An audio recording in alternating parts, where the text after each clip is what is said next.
IPL group stage അവസാനിച്ചതോടെ ഇനി play ഓഫിന്റെ ടൈമാണ്. Punjab, RCB, Gujarat, Mumbai തുടങ്ങി 4 ടീമുകളാണ് ഇത്തവണ ക്വാളിഫിക്കേഷൻ നേടിയിരിക്കുന്നത്. അതുകൊണ്ട് ഓരോ ടീമിന്റെയും സാധ്യതകൾ എങ്ങനെയെന്ന് ഈ വീഡിയോയിലൂടെ അനലൈസ് ചെയ്യാം. വീഡിയോയിലേക്ക് കടക്കുന്നതിന് മുൻപായി ഇതുപോലെ കൂടുതൽ IPL വാർത്തകൾക്ക് വേണ്ടി ഈ ചാനൽ മറക്കാതെ സബ്സ്ക്രൈബ് ചെയ്യൂ. 4ാം സ്ഥാനക്കാരായി നിൽക്കുന്ന മുംബൈക്ക് മിക്സ്ഡ് ആയ സീസണായിരുന്നു ഇത്തവണ കിട്ടിയത്. ആദ്യ 5 മത്സരത്തിൽ 4 തോറ്റപ്പോൾ പിന്നെയുള്ള 6 മത്സരങ്ങൾ തുടർച്ചയായി വിജയിച്ച പ്ലേ ഓഫ് സാധ്യതകൾ അവർ ഉയർത്തി. അവസാനത്തെ 3 മത്സരത്തിൽ 2 പരാജയപ്പെട്ടതോടെ എലിമിനേറ്റർ ആയിരുന്നു മുംബൈക്ക് കിട്ടിയത്. അവരുടെ സ്റ്റാർട്ടിംഗ് 11 വെച്ച് ടോപ്പ് 2 ഫിനിഷ് ഇത്തവണ കിട്ടേണ്ട ഒരു ടീമായിരുന്നു മുംബൈ. കാരണം ഓൺ പേപ്പർ അത്രയും സ്ട്രോങ് ആയിരുന്നു മുംബൈ ലൈനപ്പ്. പക്ഷേ റിയാലിറ്റിയിൽ സൂര്യയാണ് ടീമിന്റെ ചുമട് മുഴുവൻ ഇത്തവണ വലിക്കുന്നത്. തിലകും ഹാർദിക്കും കളിച്ചു എന്ന അവസ്ഥയിലുള്ളപ്പോൾ റിക്കൾട്ടൺ ഒരുവിധം എല്ലാ മത്സരത്തിലും നല്ല സ്റ്റാർട്ട് ടീമിന് കൊടുക്കുന്നുണ്ടായിരുന്നു. പക്ഷെ താരം പ്ലേ ഓഫ് കളിക്കില്ല. ജാക്സും ആവറേജ് സ്കോർ എല്ലാ ഗെയിമിലും നടത്തുമ്പോൾ താരവും പ്ലേ ഓഫിന് വേണ്ടി അവൈലബിൾ അല്ല. രോഹിത് മിഡിൽ ഫേസിൽ നടന്ന 4ൽ 3 ഗെയിമിൽ 50 നേടിയെങ്കിലും ഇതിനു മുൻപും ശേഷവും നടന്ന മത്സരങ്ങളിൽ 3 ഓവർ തന്നെ കഷ്ടിയാണ് ക്രീസിൽ നിൽക്കുന്നത്. സോ റീപ്ലേസ്മെന്റ് ആയി വരുന്ന ബെയർസ്റ്റോ, അസ്ലങ്ക എന്നിവർ മസ്റ്റായി സ്കോർ ചെയ്യണമെന്ന അവസ്ഥയിലാണ് മുംബൈ നിൽക്കുന്നത്. അവർ എന്ത് ഫോമിലാണ് നിൽക്കുന്നത് എന്നത് കളി കണ്ടാൽ മാത്രമേ അറിയാനും പറ്റൂ. MIയുടെ ബോളിംഗ് ഒട്ടുമിക്ക മത്സരത്തിലും ബുംറ വന്നതിന് ശേഷം ക്ലിക്കായിട്ടുണ്ട്. സോ പ്ലേ ഓഫിലേക്ക് MI പോകുമ്പോൾ ഒരു 40% ചാൻസ് മാത്രമേ കപ്പടിക്കാൻ കൊടുക്കുന്നുള്ളൂ. ഗ്രൂപ്പ് സ്റ്റേജിൽ വളരെ ഡോമിനേറ്റിംഗ് ആയ പെർഫോമൻസ് നടത്തിയ ഒരു ടീമായിരുന്നു ഗുജറാത്ത്. അതിന് പ്രധാന കാരണം ബൗളിംഗിൽ പ്രസിദ്ധ് കൃഷ്ണയും ബാറ്റിംഗിൽ അവരുടെ ടോപ്പ് 3യുമാണ്. പക്ഷേ ലാസ്റ്റ് 2 മത്സരത്തിലും ആ ടോപ്പ് 3 ഫെയിലായതോടെ GT ശരിക്കും എക്സ്പോസ് ആയിരുന്നു. കൃഷ്ണ ഒഴികെ ബാക്കി എല്ലാവരും തല്ലുകൊള്ളുന്ന പ്രശ്നവും ലാസ്റ്റ് 3 ഗെയിമിലും കണ്ടിരുന്നു. സോ തീർച്ചയായും റോങ് ടൈമിൽ വീക്ക്നെസ് കറക്റ്റായി കാണിച്ചുകൊണ്ടാണ് GT പ്ലേ ഓഫിലേക്ക് എത്തിയിരിക്കുന്നത്. ബട്ട്ലർ പ്ലേ ഓഫ് കളിക്കില്ല എന്ന പ്രശ്നമുള്ളതുകൊണ്ട് തന്നെ GTയുടെ പ്രോബ്ലംസ് ഡബിളായി. ഒറ്റ വിക്കറ്റ് പോയാൽ തന്നെ വീക്ക് മിഡിൽ ഓർഡർ എക്സ്പോസ് ആണ്. കുശാൽ മെൻഡിസ് എങ്ങനെ കളിക്കുന്നു എന്നതിനെ ആശ്രയിച്ചായിരിക്കും ഒരുപാട് കാര്യങ്ങൾ ഇരിക്കാൻ പോകുന്നത്. സോ നിലവിൽ ഒരു 35% ചാൻസാണ് GTക്ക് കൊടുക്കുന്നത്. എവേ മത്സരങ്ങൾ ഹെവിയായി ഡോമിനേറ്റ് ചെയ്തായിരുന്നു RCB ഇത്തവണ പ്ലേ ഓഫ് നേടിയത്. ഇതിന് മുൻപത്തെ വർഷങ്ങൾ പോലെ 1-2 പേരെ ഡിപ്പെൻഡ് ചെയ്തല്ല ടീം ഇരിക്കുന്നത് എന്നതായിരുന്നു RCBയുടെ പെർഫോമൻസിൽ കണ്ട ഡിഫറൻസ്. കറക്റ്റായി ഓരോ ക്രൂഷ്യൽ ടൈമിൽ ഡിഫറന്റ് ആയ താരങ്ങൾ സ്റ്റെപ്പ് ഇൻ ചെയ്ത് ടീമിനെ വിജയിപ്പിച്ചിട്ടുണ്ട്.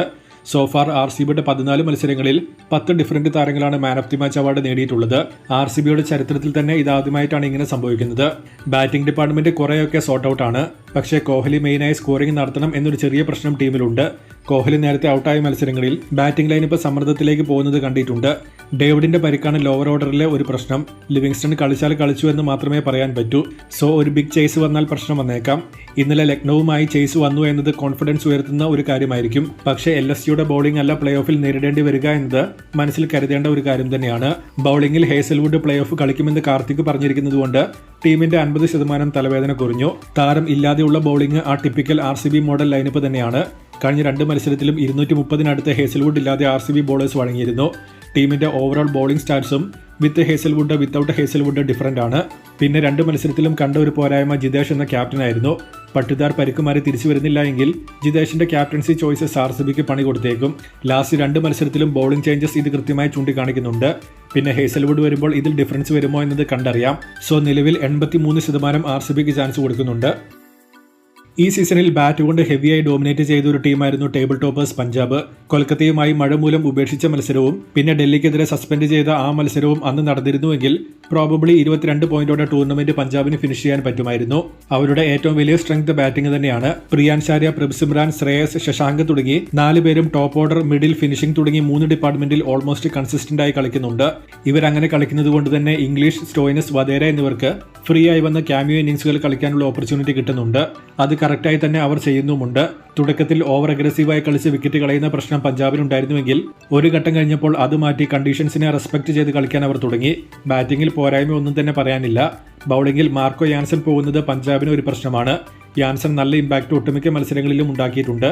വിജയകുമാർ വൈശാഖനെ കൊണ്ടുവന്ന് നല്ല പ്ലാനുകൾ പോണ്ടിംഗ് എക്സിക്യൂട്ട് ചെയ്യുന്നുണ്ട്. മുംബൈ, ഗുജറാത്ത് എന്നിവരുമായുള്ള മത്സരം ഇതിന്റെ പെർഫെക്റ്റ് എക്സാമ്പിൾ ആയിരുന്നു. സോ ഇതുപോലെയുള്ള എന്തെങ്കിലും പ്ലാനുകൾ പോണ്ടിങ്ങിന്റെ കുരുട്ടുബുദ്ധിയിൽ വരുന്നത് കണ്ടേക്കും. കപ്പ് നേടാൻ പഞ്ചാബിന് 85% സാധ്യതയാണ് കൊടുക്കുന്നത്. ഇവിടെ ഇൻട്രസ്റ്റിംഗ് ആയ ഒരു സ്റ്റാറ്റ്സ് ഉള്ളത് 2018 മുതൽ ക്വാളിഫയർ 1 കളിക്കുന്ന ടീമുകൾ തന്നെയാണ് ഒരു സീസൺ ഒഴികെ ബാക്കി എല്ലാ സീസണിലും ഫൈനൽ കളിച്ചിട്ടുള്ളത്. അതിൽ തന്നെ ക്വാളിഫയർ 1 ആര് ജയിക്കുന്നോ അവരാണ് കപ്പും കൊണ്ടുപോയിട്ടുള്ളത്. 2021 മാത്രമാണ് ഡൽഹിക്ക് പകരം എലിമിനേറ്റർ കളിച്ച കൊൽക്കത്ത ഫൈനലിൽ എത്തിയത്.